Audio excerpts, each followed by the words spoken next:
ഇനിയെങ്കിലും UP-യെയും രാജസ്ഥാനെയും ബീഹാറിനെയും നോക്കി ഫാസിസം ഫാസിസം ഫാസിസം എന്ന നാഴികയ്ക്ക് 40 വട്ടം പറയുന്നത് നിർത്തുക. കാരണം നിങ്ങൾ ദിവസവും ചെയ്തുകൊണ്ടിരിക്കുന്നത്, നിങ്ങൾ ഈ കാണിച്ചുകൊണ്ടിരിക്കുന്നത്, നിങ്ങളുടെ ചിന്തയിലുള്ളത് ഇത് തന്നെയാണ് ഫാസിസം. കാരണം ഒരു ക്രൈം നടന്നാൽ ആ കുറ്റവാളിയെ ശിക്ഷിക്കാനോ ആ കുറ്റവാളികൾക്കെതിരെ അന്വേഷണം പ്രഖ്യാപിക്കാനോ അന്വേഷിക്കുന്നതിനോ മുൻപ് ആദ്യം നോക്കുന്ന അയാൾ നമ്മുടെ പാർട്ടിക്കാരനോ ആണോ എന്നാണ്. ഹലോ, കേരളത്തിലെ അസാംസ്കാരിക നായകന്മാർ പൊളിയാണ്. നമ്മുടെ പാർട്ടിക്കാരെങ്കിലും പീഡനമോ കൊലപാതകമോ ബലാത്സംഗമോ റാഗിങ്ങോ എന്തെങ്കിലുമൊക്കെ നടത്തിയാൽ അപ്പോഴേ വായിലൊരു പച്ച ഏത്തക്കയും കുത്തിത്തിരികി മിണ്ടാതിരിക്കും. അപ്പോഴേ അവർ മൗനവ്രതത്തിലാവും. പിന്നെ അവർക്ക് ഒന്നും അറിയില്ല, ഒന്നും കാണുകയുമില്ല, ഒന്നും കേൾക്കുകയില്ല. മൗനം വിദ്വാനുഭൂഷണം എന്നതാണ് സ്ഥിതി. എതിർപാർട്ടിക്കാരാണെങ്കിൽ അപ്പോഴേ ഫേസ്ബുക്കായി ട്വിറ്ററായി കാണുന്ന പത്രമാധ്യമങ്ങളായി എല്ലായിടത്തും അവരുടെ പ്രസ്താവനകൾ കൊണ്ട് നിറയും. അതിന് പൂക്കോട്ടെ സിദ്ധാർത്ഥന്റെ കൊലപാതകമാണെങ്കിലും കോഴിക്കോട്ടെ ICUവിലെ പീഡനമാണെങ്കിലും അവരൊന്നും കണ്ടിട്ടുമില്ല, കേട്ടിട്ടുമില്ല, അറിഞ്ഞിട്ടുമില്ല. ഇവ കോഴിക്കോട്ട് പീഡനത്തിന്റെ കാര്യം പറയുകയാണെങ്കിൽ അതിൽ കേസെടുക്കാൻ പോലും ആദ്യം മടിയായിരുന്നു. അത് കേസെടുത്തതിന് ശേഷം അതിജീവിത പറഞ്ഞ കാര്യങ്ങൾ പലതും തിരുത്തിയൊക്കെ സബ്മിറ്റ് ചെയ്യുകയുണ്ടായി. അത് മിക്കവാറും പ്രതിസ്ഥാനത്ത് നമ്മുടെ പാർട്ടിക്കാർ തന്നെ ആയിരിക്കണം. അതല്ലെങ്കിൽ ഇത്രയും കളി നടത്തേണ്ട കാര്യമില്ല. ആരോഗ്യമന്ത്രി ഒരു വനിതയാണെന്ന് കൂടി ഓർക്കണം. ആ വനിതയായിരുന്നിട്ട് കൂടി അവർക്ക് ഇക്കാര്യത്തിൽ നടപടിയെടുക്കാൻ മടിയായിരുന്നു. അതിനുശേഷവും അതിജീവിതയെ എങ്ങനെയൊക്കെ പീഡിപ്പിക്കാവോ, മാനസികമായി പീഡിപ്പിക്കാവോ അത് തന്നെയാണ് അവർ ചെയ്തുകൊണ്ടിരുന്നത്. ആ കോഴിക്കോട്ട് തന്നെയാണ് വയറ്റിൽ കത്തി വെച്ച് മറന്ന കേസും ഉണ്ടായത്, കത്രിക വെച്ച് നടന്ന കേസും ഉണ്ടായത്. അങ്ങനെയൊക്കെ വളരെ കുപ്രസിദ്ധമായിട്ടിരിക്കുകയാണ് ഇപ്പോൾ കോഴിക്കോട് മെഡിക്കൽ കോളേജ്. ഇപ്പോൾ അതിജീവിതയുടെ കേസ് പറയുകയാണെങ്കിൽ ഒരു നഴ്സിംഗ് സൂപ്രണ്ട് PB അനിത അവരോടൊപ്പം നിന്നു, അവർക്ക് വേണ്ട സഹായങ്ങൾ ചെയ്തു, അവരുടെ പരാതിയിൽ നടപടിയെടുക്കാൻ വേണ്ട സമ്മർദ്ദം ചെലുത്തി. ഇപ്പൊ അനിതയാണ് കുറ്റക്കാരി. നാഴികയ്ക്ക് 40 വട്ടം പറയും നമ്മൾ ഇരയ്ക്കൊപ്പമാണെന്ന്. സത്യത്തിൽ ഇരയ്ക്കൊപ്പമല്ല, വേട്ടക്കാരനൊപ്പമല്ല, സത്യത്തിൽ ഗവൺമെന്റ് തന്നെയാണ് വേട്ടക്കാർ എന്നതാണ് ഇവിടുത്തെ സ്ഥിതി. ഗവൺമെന്റ് വേട്ടയാടുകയാണ് അതിജീവിതയെയും അതിജീവിതയിലൂടെ അനിതാകുമാരിയെയും. ഹൈക്കോടതി ഓർഡറുമായിട്ട് ചെന്നിട്ട് പോലും അവർക്ക് നിയമനം കൊടുക്കാതിരിക്കുവാണ്. ഇതിനു മുമ്പ് തന്നെ അവരെ ഇടുക്കിയിലേക്ക് സ്ഥലം മാറ്റിക്കൊണ്ട് ചെറിയൊരു പണിഷ്മെന്റ് കൊടുത്തിരുന്നു. അപ്പോഴും പ്രശ്നങ്ങൾ ഉണ്ടായപ്പോൾ, പ്രതിഷേധമുയർന്നപ്പോൾ മാത്രമാണ് ആരോപണ വിധേയരെ കൂടി സ്ഥലം മാറ്റി ഏറെക്കുറെ തുലാസ് ഒപ്പിച്ചത്. അപ്പോൾ അങ്ങനെയൊക്കെയാണ് കാര്യങ്ങൾ. ഗവൺമെന്റിനെതിരെ അല്ലെങ്കിൽ നമ്മുടെ പാർട്ടിക്കെതിരെ ആരും പോകരുത്. സ്വന്തമായിട്ട് നിയമവും കോടതിയൊക്കെ ഉള്ള പാർട്ടിയാണ്. മുമ്പത്തെ വനിതാ കമ്മീഷൻ ചെയർപേഴ്സൺ തന്നെ പറഞ്ഞാണ്, ഞങ്ങൾക്ക് സ്വന്തമായിട്ട് പാർട്ടിയും കോടതിയും എല്ലാം ഉണ്ട്, നിയമവും എല്ലാം ഉണ്ട്.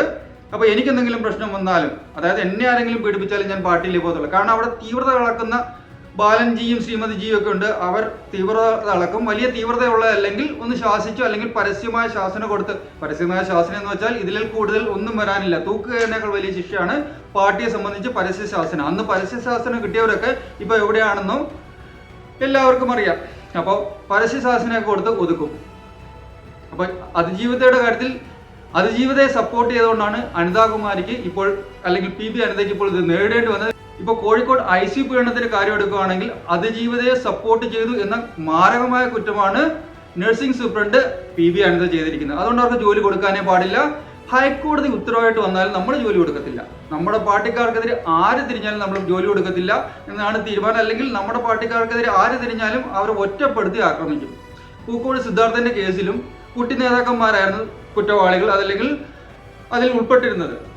SFI യൂണിറ്റ് സെക്രട്ടറിയോ പ്രസിഡന്റോ ഏതോനൊക്കെ ഉണ്ടായിരുന്നു. അവന്മാരെല്ലാം സഹായിക്കാനായിട്ട് അവിടുത്തെ തലമുതിർന്ന നേതാവ്, ചെരുപ്പിടാത്ത CPM നേതാവ് തന്നെ ഒന്ന്, മുൻ MLA ആണ് കക്ഷി.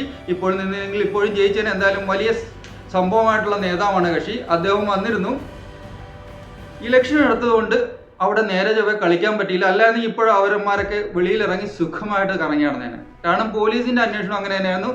സമ്മർദ്ദം വന്നപ്പോൾ ഇപ്പോൾ ഇലക്ഷനും കൂടെ വരുന്നുണ്ട്. ഏപ്രിൽ 26 ശേഷമാണ് ഈ സംഭവിച്ചതെങ്കിൽ, അല്ലെങ്കിൽ ഏപ്രിൽ 26 ഒന്ന് കടന്നു കിട്ടിയിരുന്നെങ്കിൽ സിദ്ധാർത്ഥന്റെ കൊലപാതകത്തിന്റെ അന്വേഷണം എങ്ങും എത്തില്ലായിരുന്നു. അത് CBIക്ക് പോവുകയില്ലായിരുന്നു. ഇപ്പോൾ തന്നെ CBIക്ക് കൈമാറിയിട്ടും CBIക്ക് കൊടുക്കാതെ 2 ആഴ്ചയോളം താമസിപ്പിച്ചു. പിന്നെയും പ്രശ്നം വന്നു. സിദ്ധാർത്ഥന്റെ അച്ഛൻ ജയപ്രകാശ് കേസിന് പോകുമെന്നും സമരം നടത്തുമെന്നും ഒക്കെ പറഞ്ഞപ്പോഴാണ് ജനങ്ങൾ പിന്നെയും അത് ഓർക്കുമല്ലോ എന്ന് പേടിച്ചിട്ട്, ഇപ്പോൾ ഇലക്ഷനാണ് വരുന്നതേ, കനലൊരു തരിയായിട്ട് മാറിയിരിക്കുകയാണ്. ഇത്തവണ 11 സീറ്റെങ്കിലും കിട്ടിയില്ലെങ്കിൽ സംഗതി ഗുദാഗവയാണ്. മരപ്പട്ടിയെ തന്നെ അടുത്ത ഇലക്ഷൻ ചിഹ്നമായിട്ട് വെക്കേണ്ടി വരും.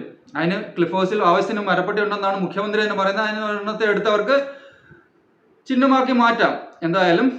അപ്പോൾ അതുകൊണ്ട് മാത്രമാണ് സിദ്ധാർത്ഥന്റെ കേസ് CBIക്ക് വിട്ടത്. അപ്പൊ അതിജീവിതയുടെ കാര്യത്തിലും ഇപ്പോൾ ഇന്ന് തീരുമാനമെടുത്തു എന്ന് പറയുന്നത് ഇപ്പോൾ ഉത്തരവ് കൊടുക്കുമെന്ന്, ഉത്തരവ് കൊടുത്തിട്ടില്ല, കൊടുക്കുമെന്ന് പറയുന്നേ ഉള്ളൂ. ഇലക്ഷൻ ആയതുകൊണ്ട് കൊടുക്കുമെന്ന് പ്രതീക്ഷിക്കുക. അല്ലെങ്കിൽ കൊടുക്കുമെന്ന് പറയുന്ന കാര്യങ്ങൾ കൊടുക്കത്തില്ല, സഹായിക്കുമെന്ന് പറയുന്ന കാര്യങ്ങൾ സഹായിക്കത്തുമില്ല. എവിടെയൊക്കെ പണി കൊടുക്കാമോ അതൊക്കെ കൊടുക്കും. കാരണം പ്രതിഭാഗത്ത് നിൽക്കുന്നത് നമ്മുടെ ആൾക്കാരാണ്. അപ്പൊ നമ്മുടെ ആൾക്കാരെ സഹായിക്കേണ്ടത് നമ്മുടെ കടമയാണ്. അവർക്ക് എന്ത് തെമ്മാടിത്തരവും ചെയ്യാം, അവരെ നമ്മൾ സഹായിച്ചിരിക്കും. അസാംസ്കാരിക നായകന്മാർ UPയിലേക്ക് നോക്കിയിരിക്കുകയാണ്. UPയിൽ നിന്ന് എന്തൊക്കെ കിട്ടുന്നു എന്നതാണ് അവരുടെ ചോദ്യം, അവരുടെ ചിന്ത. UPയിൽ നിന്ന് എന്തെങ്കിലും കിട്ടിയാൽ മാത്രമേ അവർക്ക് ഡെയിലി മുന്നോട്ട് പോകാനുള്ള ഊർജം ലഭിക്കത്തുള്ളൂ. UPയെ പറ്റി പറഞ്ഞാൽ മാത്രമേ ഇവിടുത്തെ സർക്കാർ കനിഞ്ഞ് പുട്ടും കടലയും കൊടുക്കുകയുള്ളൂ. പുട്ടും കടലയും അല്ലെങ്കിൽ പട്ടും വളയും കൊടുക്കുകയുള്ളൂ. സാംസ്കാരിക നായകന്മാരെന്നോ ഇവരെ പറയാൻ പറ്റില്ല. അസാംസ്കാരിക നായകന്മാരെന്നോ തന്നെ പറയണം. കാരണം വെറും എഴുത്ത് കൂലി പട്ടാളക്കാരാണ് ഇവർ. എഴുതുക, കൂലി വാങ്ങുക, സർക്കാരിന് വേണ്ടി പട്ടാളമായിട്ട് പൊതുജനങ്ങൾക്കെതിരെ ആഭാസത്തരം പറയുക, അത് മാത്രമാണ് ഇവരുടെ ജോലി, അതല്ലാതെ വേറൊന്നുമില്ല. അപ്പോൾ കോഴിക്കോട് അതിജീവിതയുടെ കേസിൽ ഹൈക്കോടതി ഓർഡറുമായിട്ട് ചെന്നിട്ട് പോലും ഒരു വ്യക്തിക്ക് നിയമനം കൊടുക്കാൻ തയ്യാറാവുന്നില്ല. എന്തെങ്കിലുമൊക്കെ ഉടമ്പലി ന്യായം പറഞ്ഞ് മാറ്റി വയ്ക്കുക. അപ്പോൾ നമ്മൾ സാധാരണക്കാരുടെ കാര്യം എന്താവും? നമ്മുടെ സാധാരണക്കാരുടെ ജീവിതം എന്താവും? ഈ ഇലക്ഷൻ കൂടി ഉണ്ടായിരുന്നില്ലെങ്കിൽ PB അനിതയ്ക്ക് ജോലി തിരിച്ചു കിട്ടുമെന്നോ അല്ലെങ്കിൽ നിയമന ഉത്തരവ് കിട്ടുമെന്നോ സ്വപ്നം വിചാരിക്കേണ്ട. ഹൈക്കോടതിക്ക് ശേഷം സുപ്രീം കോടതി ഉണ്ട്, സുപ്രീം കോടതിക്ക് ശേഷം അതിൻ്റെ സുപ്രീം കോടതി ബെഞ്ചുമുണ്ട്. അവിടെ വരെ സർക്കാർ പോവും. ലക്ഷങ്ങൾ നമ്മുടെ നികുതി പണത്തിൽ നിന്ന് എടുത്ത് കൊടുത്തുകൊണ്ട് വലിയ അഡ്വക്കേറ്റിനെ വയ്ക്കും. എന്നാലും നമ്മുടെ സഹാക്കന്മാർ ശിക്ഷിക്കപ്പെടരുത്, അത് മാത്രമാണ് നമ്മുടെ ലക്ഷ്യം. ഏത് അനിതാകുമാരി എതിരെ വന്നാലും നമ്മൾ കേസിന് പോകും. കാരണം നാളെ പാർട്ടിക്ക് വേണ്ടി ബക്കറ്റ് പിരിവായിട്ട് ഇറങ്ങേണ്ടതും, പാർട്ടിക്ക് വേണ്ടി വോട്ട് പിടിക്കാൻ ഇറങ്ങേണ്ടതും, പാർട്ടിക്ക് വേണ്ടി ഇൻക്ലാബ് വിളിക്കാൻ ഇറങ്ങേണ്ടതും ഈ കുറ്റവാളികളായ നേതാക്കന്മാർ തന്നെയാണ്, ഈ കുറ്റവാളികളായ ഉദ്യോഗസ്ഥർ തന്നെയാണ്. ഈ പീഡനത്തിന് ഇരയായ പെൺകുട്ടി പരാതിപ്പെട്ടതിന് ശേഷം പീഡകനായ ശശീന്ദ്രനോ മറ്റോ പേരുള്ള ഒരുത്തൻ അയാൾ ജോലിക്ക് വന്നിരുന്നു എന്നാണ് കേൾക്കുന്നത്. അപ്പോൾ എന്താണ് ഇവിടെ നടക്കുന്നത്, എന്താണ് ഇവിടുത്തെ കണ്ടീഷൻ എന്നുള്ളത് എനിക്ക് മനസ്സിലാവുന്നില്ല. സത്യത്തിൽ നമ്മൾ എന്ത് കരുതിയാണ്, എന്ത് വിശ്വാസത്തിന്റെ പുറത്താണ് മുന്നോട്ട് പോകുന്നതെന്ന് മനസ്സിലാവുന്നില്ല. കാരണം ഒരു ക്രൈം നടന്നാൽ ആ കുറ്റവാളിയെ ശിക്ഷിക്കാനോ ആ കുറ്റവാളികൾക്കെതിരെ അന്വേഷണം പ്രഖ്യാപിക്കാനോ അന്വേഷിക്കുന്നതിനോ മുൻപ് ആദ്യം നോക്കുന്ന അയാൾ നമ്മുടെ പാർട്ടിക്കാരനോ ആണോ എന്നതാണ്. നമ്മുടെ പാർട്ടിക്കാരനാണെങ്കിൽ ഒരു പ്രശ്നവുമില്ല, എന്ത് തെണ്ടിത്തരവും കാണിക്കാം, ഒരുത്തനും ചോദിക്കാൻ വരില്ല. എതിർ പാർട്ടിക്കാരനാണെങ്കിൽ മാത്രം ഒരു 150 കേസ് എടുത്ത് പെടലിക്ക് വെച്ചു കൊടുക്കും. മാത്യു കുഴൽനാടനൊക്കെ സംഭവിച്ചുകൊണ്ടില്ലേ, വെറുതെ എന്തൊക്കെയോ കേസുകൾ വരികയാണ്. നമുക്കെതിരെ നീങ്ങുന്നവർക്കെതിരെ കേസ് കൊടുക്കുക, അതാണ് നമ്മുടെ തത്വം. എന്നിട്ട് നമ്മൾ UPയിലേക്കും ബീഹാറിലേക്കും രാജസ്ഥാനിലേക്കും ചൂണ്ടിക്കൊണ്ട് പറയും അവിടെ ഫാസിസമാണ്, മോദി സർക്കാരിന് ഫാസിസമാണെന്ന്. നിങ്ങളുടെ കണ്ണിലെ കോലെടുത്ത് കടഞ്ഞിട്ട് മറ്റുള്ളവരുടെ കണ്ണിലെ കരടിനെ പറ്റി സംസാരിക്കുക എന്ന മാത്രമാണ് നിങ്ങളോട് പറയാനുള്ളത്. ഇനിയെങ്കിലും UPയെയും രാജസ്ഥാനെയും ബീഹാറിനെയും നോക്കി ഫാസിസം ഫാസിസം ഫാസിസം എന്ന് നാഴികക്ക് 40 വട്ടം പറയുന്നത് നിർത്തുക. കാരണം നിങ്ങൾ ദിവസവും ചെയ്തുകൊണ്ടിരിക്കുന്നത്, നിങ്ങൾ ഈ കാണിച്ചുകൊണ്ടിരിക്കുന്നത്, നിങ്ങളുടെ ചിന്തയിലുള്ളത് ഇത് തന്നെയാണ് ഫാസിസം. ഈ ഫാസിസത്തിനെതിരെ സംസാരിക്കാനുള്ള യോഗ്യത നിങ്ങൾക്കില്ല എന്ന് ഇനിയെങ്കിലും മനസ്സിലാക്കുക. അതല്ലെങ്കിൽ ഞങ്ങൾക്ക് നിങ്ങളെ മനസ്സിലാക്കിക്കേണ്ടി വരും. നിങ്ങൾക്കും അറിയുന്നുണ്ടാവാം നിങ്ങൾ ഈ കാണിക്കുന്ന ഫാസിസമാണെന്ന്.